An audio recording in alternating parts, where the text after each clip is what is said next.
और उत्तर प्रदेश सरकार के मंत्री धर्मवीर प्रजापति इस वक्त हमारे साथ लाइव जुड़ गए हैं। चुनाव परिणामों को लेकर हम उनसे खास बातचीत करेंगे। प्रजापति जी, बहुत बहुत स्वागत है आपका। और सबसे पहले तो बधाई कि आप लोगों ने प्रदर्शन अच्छा किया है और अब आप लोग सरकार बनाने जा रहे हैं। लेकिन इस बात को लेकर एक सवाल यहाँ पर यह भी उठता है कि चूंकि उत्तर प्रदेश में सीट बहुत कम आई है, तो ये खलिश है मन में। ये तो निश्चित रूप से हमारे उत्तर प्रदेश में हमारी जो स्वाभाविक रूप से जो इच्छा थी, मन में जो संकल्प था हम लोगों का, उसके अनुसार हमें सीटें नहीं मिली हैं। ये बात बिल्कुल सही है आपकी और हम इससे सहमत हैं। और ये अगर व्यक्तिगत हम रूप से देखें तो छोटी बैठकों में, बड़ी बैठकों में मेरा बहुत पूरे पश्चिम से लेकर के और पूर्वांचल तक मेरा जाना हुआ। सभी तरह की छोटी बैठक, बड़ी बैठकें और बड़ी सभाओं में भी जाना हुआ। विपक्ष ने जो संविधान और आरक्षण का विषय लेकर के जो जनता के बीच में गए और हमने जो महसूस किया है वो उससे हमें कुछ नुकसान हुआ है सीटों का, और मैं मानता हूं कारण वही रहा है। इस पर हमें मंथन करना होगा। इसके अलावा कौन कौन से वो फैक्टर आपको लगते हैं जो कहीं ना कहीं एक हम कह सकते हैं कि जो एक ग्राफ लगातार बढ़ता जा रहा था वो नीचे की ओर चला गया, और इसके पीछे क्या वजह आपको लगती है कि परफॉर्मेंस वो नहीं रही जो पिछली बार थी, और सपा क्यों बाजी मार गई? देखिए, मैंने जो बताया कि संविधान और आरक्षण का विषय जो विपक्ष मुद्दा लेकर के जनता के बीच में गया, उससे हमें नुकसान हुआ है। ये मैंने छोटी छोटी नुक्कड़ बैठकों में जब हम गए हैं तो वहाँ से महसूस ये हमने किया है कि उसका हमें नुकसान हुआ है। दूसरा, कई सीटों पर व्यक्तिगत प्रत्याशियों से नाराजगी दिखी। वहाँ भाजपा से कोई नाराजगी नहीं थी, मोदी जी से कोई नाराजगी नहीं थी, माननीय मुख्यमंत्री योगी जी से कोई नाराजगी नहीं थी।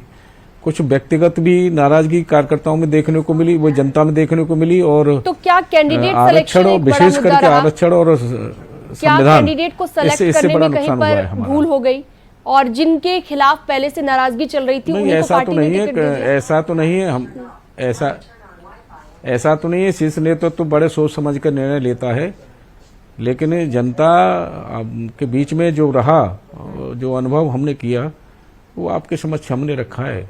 जी प्रजापति जी, एक सवाल और है।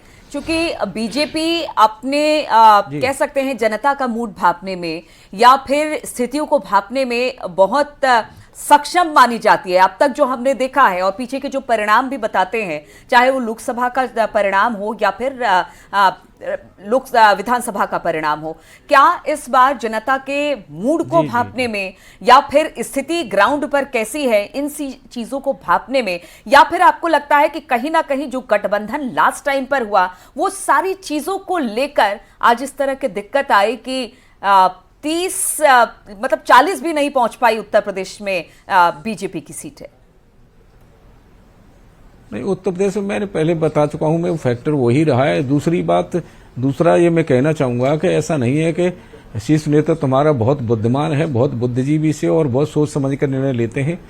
लेकिन हाँ, एक बात मैं जरूर कहूंगा कि गठबंधन सभी लोग एकजुट होकर के चुनाव लड़े और सारे एक भारतीय जनता पार्टी के विरोध में सब लोग चुनाव मिलकर के चुनाव लड़े। उसके बावजूद भी वो भारतीय जनता पार्टी की व्यक्तिगत अगर जो सीटें हैं उनसे भी गठबंधन नीचे रहा है।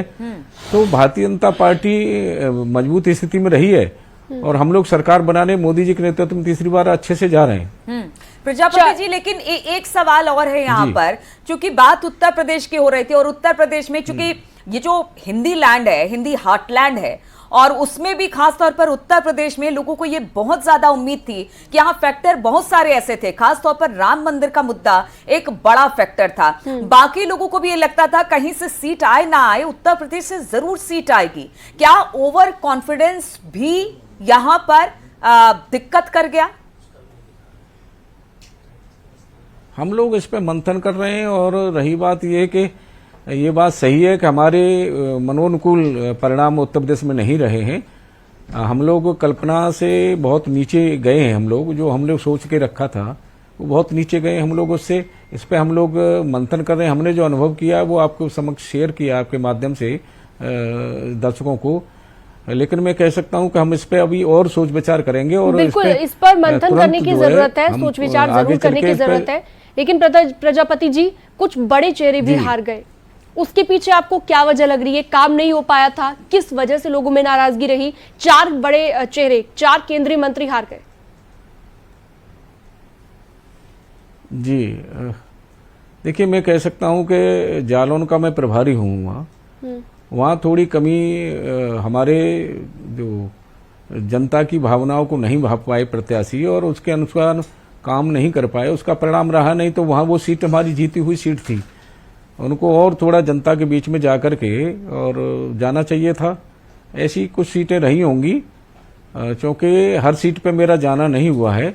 लेकिन मैं कह सकता हूं कि निश्चित रूप से फैक्टर तो सबसे बड़ा यही रहा है, आरक्षण का और संविधान वाला।